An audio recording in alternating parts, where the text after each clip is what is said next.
खुशबू आ रही है। ठगों को किससे खुशबू आती है? हाँ, इत्र से खुशबू नहीं आती, सोने चांदी से खुशबू आती है। तो वो जो मोहर थी सोने की, उनकी खुशबू आ रही है उन ठगों को। बाबा ने देखा कि शायद इन्हें पता चल गया है, इसलिए ये मेरे आगे पीछे कर रहे हैं। बाबा ने उनको बुलाया, इधर आओ बच्चों। आए चारों के चारों।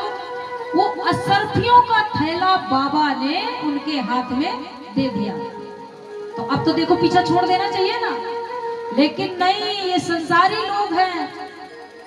जैसे असरफियों का थैला लिया तो उन ठगों के दिमाग में एक बात आई कि ऐसा तो नहीं कि असरफियों का थैला तो हमें दे दिया और आगे आगे जाकर के राजा से शिकायत कर दे और हमें फांसी में चढ़वा दे। तो चारों ने कहा भाई तुम सही बात है एकदम, चलो इसका पीछा करते हैं। पीछा करते करते चारों ठग एक जंगल में पहुंचे। जैसे जयदेव आगे और ठग पीछे और एकदम घनघोर जंगल पड़ा, तो चारों ठगों ने जयदेव जी को पकड़ लिया और छुरी निकाली, उनके दोनों हाथ काट दिए और इतने इतने से पैर काट दिया।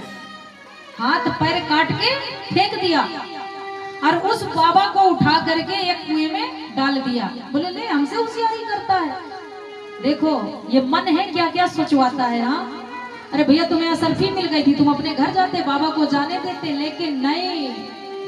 जो हम लोगों की सोच है ना, वो हमेशा लोगों पर बुराई ही देखती है, अच्छाई नहीं देखती। आजमा के देख लेना, जितने अगल बगल में बैठे हो, एक दूसरे पर निगाह मारना तो अच्छाई नहीं दिखेगी, एक दूसरे की कमी दिखेगी। इसने कैसे पहन रखा है, ये कैसे बैठी है, ये नहीं दिखेगा कि कम से कम ये बैठी तो है, कथा सुन तो रही है ना। क्योंकि ये आंखें, ये दिमाग बुराई ही देखता है, बुराई ही ढूंढता है। आज जब बाबा कुएं में पड़े हैं, अब बड़े जोर से भगवान का नाम ले रहे हैं। ओम नमो भगवते वासुदेवाया, ओम नमो भगवते वासुदेवाया। बड़ी जोर जोर से इस मंत्र का जाप कर रहे थे। कौन? जिनके हाथ पैर कटे हुए कुएं में डाल गए थे चार ठग।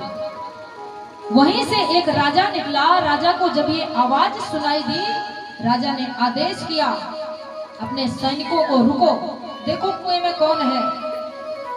बोले महाराज एक बाबा पड़ा है और हाथ पैर भी नहीं है उसके, क्योंकि कुआं सूखा था। हाँ? राजा ने तुरंत आदेश किया, एक काम करो, बाबा को बाहर निकालो। बाबा को बाहर निकाला, अपने राज्य में ले गए और बढ़िया उनका उपचार करवाया। तो जो खून ऊन बह रहा था वो बंद हुआ, शांत हुआ।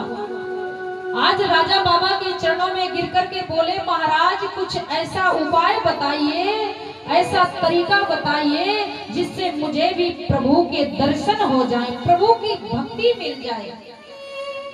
गुरुदेव ने कहा जयदेव जी ने कि राजन एक ही काम करो, अरे भगवान हमारे हैं, बहुत जल्दी मिलते हैं, लेकिन नियम पकड़ो। बोले क्या नियम लो महाराज? बोले आज से ही तुम संतों की सेवा करना शुरू कर दो, भगवान तुम्हें जरूर मिलेंगे। राजा ने कहा ठीक है महाराज। राजा एक संत महापुरुषों को बुलाते, भोजन पवाते, दक्षिणा देते।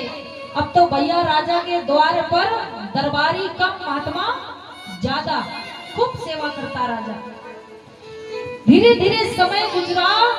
वो जो चार ठग थे उन्हें इस बात का पता चला कि राजा संतों को भोजन कराता है और खूब दान देता है।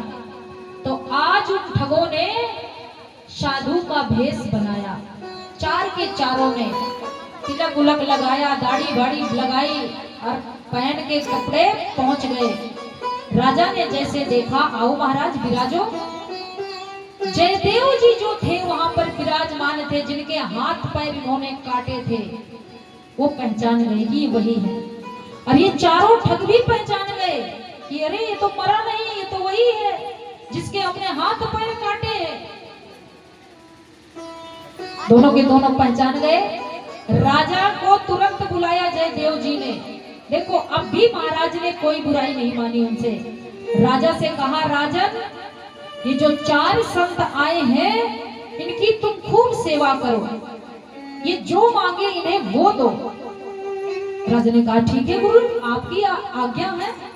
राजा उनकी खूब सेवा किया राजा ने, और जाकर के भंडार खोल दिया। महाराज जितना चाहिए उतना ले लो। अब वो महाराज थोड़ी ना थे, वो तो ठग थे। इतना बड़ा बड़ा चादर फैलाया और भर भर सोना उठाया भी ना जाए, इतना बांध लिया। लालच।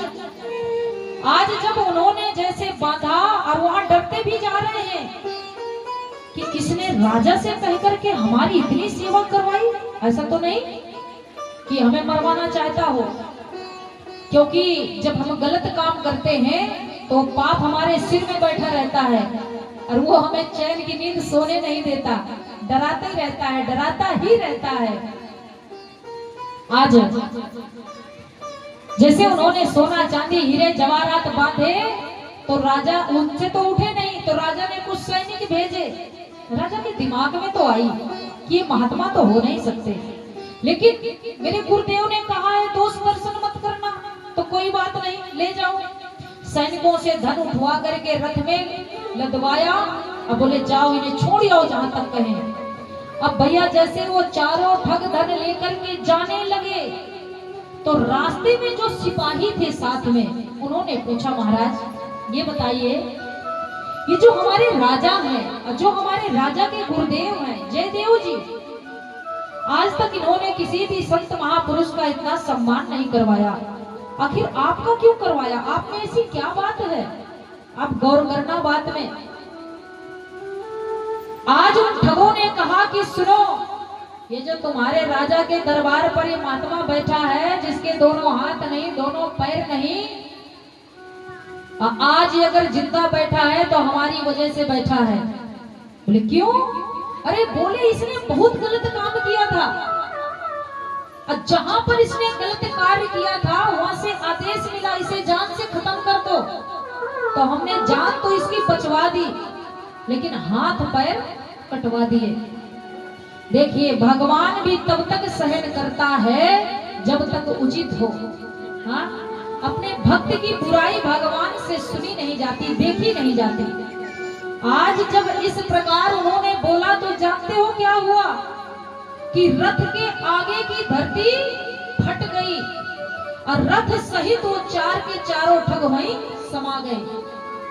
भगवान को अच्छा नहीं लगा, बोले बहुत हो गया। वो सिपाही भागे भागे आए और आकर के जयदेव जी से बताया कि गुरुदेव क्या राज है इसका, वो 4 के चारों तो धरती में समा गए। जैसे जयदेव जी ने सुना उन्हें बड़ा दुख हुआ, अभी भी क्रोध नहीं आया, न बदले की भावना हुई कि चल बढ़िया हुआ, उन्हें बड़ा दुख हुआ। हे प्रभु, हे परमात्मा, आपने ऐसे क्यों किया? नहीं करना चाहिए था। और बेचारे के हाथ तो थे नहीं, तो अपने टूटे हाथों को पैरों को एक दूसरे में रगड़ने लगे। देखते ही देखते जयदेव जी के दोनों हाथ ठीक हो गए और दोनों पैर ठीक हो गए। अब जैसे सिपाहियों ने देखा तो भागे राजा के पास। राजा, ये 2 घटना हुई, हमारे समझ में नहीं आया। राजा भी भागे भागे आए, गुरुदेव आखिर बात क्या है?